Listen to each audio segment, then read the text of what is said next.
अस्सलाम वालेकुम। Computer classes के इस चैनल में आप सबका वेलकम है जी। इस चैनल पर हम लोग कंप्यूटर की टर्म्स की वर्किंग के बारे में देख रहे हैं। हम लोगों ने बहुत सारे लेक्चर्स अपलोड किए हैं जिसमें प्रॉब्लम सॉल्विंग टेक्निक्स, उसकी एल्गोरिदम, फ्लो चार्ट को डिटेल में हम लोगों ने डिस्कस किया। Basic structure of C++, data types, variable declaration, initialisation, operators, escape sequences और बहुत सारे लेक्चर्स अपलोड किए हैं। आज का हमारा जो लेक्चर है वो control structure and its types के बारे में है। ठीक है, आज हम लोग देखेंगे कि कंट्रोल स्ट्रक्चर क्या होता है और उसकी टाइप्स कौन कौन सी होती हैं। 4 टाइप्स हैं जो हम लोगों ने डिस्कस करनी है डिटेल के अंदर जाकर, उनके फ्लो चार्ट के ज़रिए से हम लोग समझने की कोशिश करेंगे। लेकिन उससे पहले कि अगर आप हमारे चैनल पर न्यू हैं तो प्लीज़ इसको सब्सक्राइब कीजिए, बेल आइकन को प्रेस कीजिए ताकि नेक्स्ट अपलोड होने वाली वीडियोज़ के नोटिफिकेशन आप लोगों को रिसीव होते रहें। हमारे नोट्स और वीडियो एंड तक देखिएगा। हमारी वीडियो अगर आप लोगों को अच्छी लगे तो प्लीज़ इसको सब्सक्राइब कीजिए, लाइक कीजिएगा, हमारे चैनल को सब्सक्राइब कीजिएगा और शेयर कीजिएगा हमारी वीडियो अपने दोस्तों के साथ। तो स्टार्ट करते हैं हम लोग जी। क्या होता है control structure? The statement used to control the flow of the execution in a program is called the control structure. ठीक है, वो स्टेटमेंट जो आप लोगों की फ़्लो ऑफ एग्जीक्यूशन को कंट्रोल करती है। प्रोग्राम के अंदर जब एग्जीक्यूशन हो रही होती है तो उसका जो फ्लो होता है ना, उसको कंट्रोल करने के लिए जो स्टेटमेंट यूज़ की जाती है उसको हम लोग कहते हैं कि वो हमारा कंट्रोल स्ट्रक्चर है। लफ्ज़ से ज़ाहिर हो रहा है जो कंट्रोल करने के लिए स्ट्रक्चर यूज़ हो।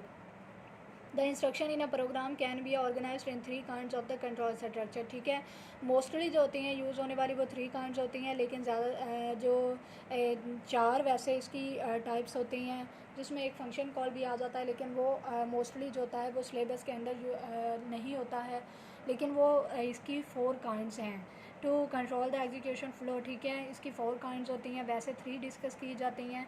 The control structures are use to implement the program logic. जो प्रोग्राम के अंदर लॉजिक्स होते हैं ना, उनकी इम्प्लीमेंटेशन यानी एग्जीक्यूशन के लिए जो स्ट्रक्चर यूज़ होता है उसको कंट्रोल स्ट्रक्चर कहते हैं। ठीक है, उसके आगे 4 टाइप्स होती हैं। तो सबसे पहली जो होती है वो है सिक्वेंशियल जो होता है वो स्ट्रक्चर, दूसरी जो होती है वो सिलेक्शन स्ट्रक्चर, तीसरी जो होती है वो रिपीटेशन स्ट्रक्चर और चौथी जो होती है वो है फंक्शन कॉल। ठीक है, इसमें हम लोग देखेंगे सिक्वेंशियल स्ट्रक्चर क्या होता है, सिलेक्शन स्ट्रक्चर क्या होता है, रिपीटेशन क्या होती है और फंक्शन कॉल क्या होती है। इसके बाद फंक्शन कॉल हो गई चौथी। सबसे पहले हम लोग डिटेल से डिस्कस करने के लिए स्टार्ट करते हैं जिस सीक्वेंस से, यानी सीक्वेंशियल स्ट्रक्चर क्या होता है।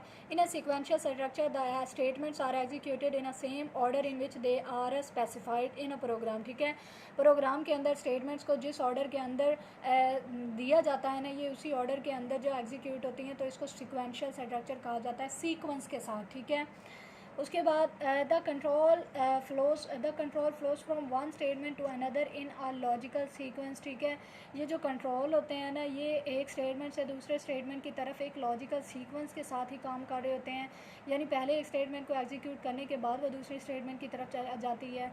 All statements are executed only once. ठीक है, ये जो जितनी भी स्टेटमेंट्स होती हैं ना, उन सारियों ने एक दफ़ा एग्जीक्यूट होना ही होता है, लेकिन अगर आप लोग लूप लगा लेते हो तब वो स्पेसिफाइड नंबर ऑफ़ टाइम्स के लिहाज से ही एग्जीक्यूट होती हैं। बट एक दफ़ा उसने एग्जैक्टली वंस उसने एग्जीक्यूट होना ही होता है। कोई भी स्टेटमेंट जो होती है वो स्किप नहीं होती है और कोई भी स्टेटमेंट एक से ज़्यादा बार एग्जीक्यूट नहीं होती है। स्टेटमेंट 1, ठीक है, पहले इसकी तरफ जाएगा, इसको एग्जीक्यूट करेगा, फिर स्टेटमेंट 2 की तरफ जाएगा कंट्रोलर, तो उसको एग्जीक्यूट करने के बाद स्टेटमेंट 3 की तरफ जाएगा। इस तरह से जितनी भी स्टेटमेंट्स होंगी सारियों की तरफ जाकर उनको बारी बारी एक सीक्वेंस के साथ एग्जीक्यूट करता जाएगा। Second type of control structure है जी हमारे पास सिलेक्शन।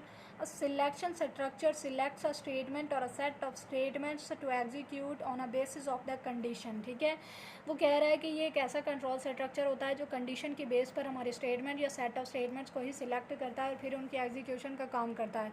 यानी अगर हमारी कंडीशन जो होती है वो दी हुई होती है, अगर हमारी कंडीशन ट्रू होती है तो वो उन स्टेटमेंट को एग्जीक्यूट करेगा, और अगर हमारी कंडीशन फॉल्स हो जाती है तो उस कंडीशन फॉल्स के साथ जो स्टेटमेंट्स होती हैं उनको एग्जीक्यूट करता है। Statements are executed when a particular condition is a true और ignored when the condition is a false. ठीक है, वो कह रहा है कि हमारी जो स्टेटमेंट्स होती हैं वो उसी बेस पर ही कंडीशन की बेस पर ही एग्जीक्यूट होती हैं। अगर तो कंडीशन ट्रू है तो जो ट्रू वाली कंडीशन के साथ स्टेटमेंट्स होंगी वो एग्जीक्यूट होंगी, और अगर हमारी कंडीशन फॉल्स हो जाती है तो जो स्टेटमेंट्स होती हैं ना वो इग्नोर हो जाती हैं।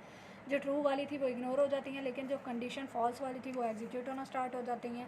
जैसे आप लोग फ्लो चार्ट के थ्रू देख सकते हैं कि ये कंडीशन है, अगर हमारी चेक हो गई, अगर हमारी कंडीशन जो होती है वो ट्रू है तब ये वाली स्टेटमेंट एग्जीक्यूट हो जाएगी, और अगर फॉल्स है तब भी स्टेटमेंट एग्जीक्यूट हो जाएगी, लेकिन वहाँ से फिर एग्जिट पॉइंट की तरफ चली जाती है। तो कंडीशन जो होती है वो बहुत ज़्यादा बेस करती है इस सिलेक्शन स्ट्रक्चर के अंदर कि चेक होगी, फिर अगर ट्रू है तो स्टेटमेंट एग्जीक्यूट होगी, और अगर नहीं है स्टेटमेंट, अगर कंडीशन ट्रू नहीं है तो वो स्टेटमेंट इग्नोर हो जाती हैं। थर्ड जो होती है वो टाइप ऑफ कंट्रोल स्ट्रक्चर है हमारे पास रिपीटेशन, ठीक है, यानी रिपीट होना। Repetition structure executes a statement और a set of statement repeatedly, ठीक है, यानी रिपीट करते हुए स्टेटमेंट्स जो होती हैं वो बार बार एग्जीक्यूट होती रहती हैं, एक सर्कल चलता रहता है। जब तक हमारी कंडीशन जो होती है वो ट्रू रहती है तब तक वो एग्जीक्यूट करता रहता है। जैसे ही हमारी कंडीशन फॉल्स होती है तो हमारा जो लूप होता है उसको, वो जो हमारा रिपीटेशन स्ट्रक्चर होता है वो एग्जिट पॉइंट की तरफ चला जाता है। अच्छा, it is also known as a iteration or a loop, इसको आइट्रेशन भी कहा जाता है और ये लूप भी कहलाता होता है, ठीक है। इसकी फ़्लो चार्ट दी हुई है, इसको समझने की कोशिश करते हैं जी। कंडीशन है, सबसे पहले हम लोग कंडीशन की तरफ जाएंगे। अगर हमारी कंडीशन ट्रू हो जाती है, ठीक है, अगर हमारी कंडीशन ट्रू हो जाती है तो वो स्टेटमेंट की तरफ चला जाता है। स्टेटमेंट को एग्जीक्यूट करवाने के बाद दोबारा से आता है, कंडीशन को चेक करता है, फिर अगर ट्रू हो जाती है तो वो दोबारा स्टेटमेंट की तरफ चला जाता है। ये काम उस वक्त तक रहता है जब तक हमारी कंडीशन ट्रू रहती है। अगर हमारी कंडीशन चेक होने के बाद फॉल्स हो जाती है तो वो वहाँ से टर्मिनेशन यानी एग्जिट पॉइंट की तरफ चला जाता है, ठीक है, हमारा लूप जो होता है वो टर्मिनेट कर जाता है। उसके बाद आती है जी 4 टाइप जी। चौथी टाइप है जिस कंट्रोल स्ट्रक्चर की, वो होती है जो फंक्शन कॉल। ये मोस्टली डिस्कस नहीं की जाती है, लेकिन हम लोग यहाँ पर डिस्कस करके देखेंगे कि ये फंक्शन कॉल किस तरह से वर्क करती है। Function call is a type of statement और a set of statement that moves the control to the another block of statement, ठीक है। ये एक स्टेटमेंट होती है जो हमारा जो कंट्रोलर होता है ना उसको कॉल आने पर दूसरे ब्लॉक ऑफ स्टेटमेंट की तरफ भेज देती है, ठीक है। And the control returns back after executing all the statements in the block. जिस ब्लॉक की तरफ वो कॉल आई थी ना और हमारा कंट्रोलर चला गया था, उस ब्लॉक के अंदर जितनी भी स्टेटमेंट्स होंगी ना उनको एग्जीक्यूट करने के बाद ही हमारा कंट्रोलर वापस आता होता है, ठीक है। तो ये लफ्ज़ से ज़ाहिर हो रहा है कि फ़ंक्शन को कॉल किया जाता है, ठीक है। कॉल जहाँ से किया जा रहा है वहाँ पर वो हेल्प के लिए पहुँच जाता है, एग्जीक्यूट करवाने के बाद दोबारा से जिस जगह पर वो पहले मौजूद था उसी जगह पर आ जाता है। आप लोग देख सकते हो ये स्टेटमेंट है, ये फंक्शन कॉल है, ठीक है। उसके बाद दोबारा से ये स्टेटमेंट है। अब ये फंक्शन कॉल इसको आई और ये इधर चला गया। फंक्शन स्टेटमेंट जितनी भी थी उनको एग्जीक्यूट करवाने के बाद रिटर्न हो जाता है उसी जगह पर जहाँ पर वो पहले था। उसके बाद जितनी भी अगली स्टेटमेंट्स होंगी जहाँ पर वो पहले था उस जगह की जितनी स्टेटमेंट्स होंगी वो वहाँ से दूसरे ब्लॉक से वापस आने के बाद उनको एग्जीक्यूट करवाना स्टार्ट कर देगा। तो आज का ये लेक्चर था हमारा जी कंट्रोल स्ट्रक्चर के बारे में। आई होप कि आप लोगों को कंट्रोल स्ट्रक्चर और इसकी 4 टाइप्स जो फ्लो चार्ट के ज़रिए से हम लोगों ने डिटेल में डिस्कस की वो समझ में आई होंगी। अगर आपको हमारे नोट्स और हमारी वीडियो अच्छी लगी हो, हमारे पढ़ाने का मेथड अच्छा लगा तो प्लीज़ हमारी वीडियो को लाइक कीजिएगा, शेयर कीजिएगा, हमारे चैनल को सब्सक्राइब कीजिएगा। नेक्स्ट लेक्चर में इंशाल्लाह नेक्स्ट वीडियो के साथ हम लोग हाज़िर होंगे। तो तब तक के लिए अपना बहुत सारा ख्याल रखिए, हमारी वीडियो को लाइक करते रहिए और हमारे चैनल को सब्सक्राइब करते रहिए और करवाते रहिए। Thank you so much for watching this video and video also.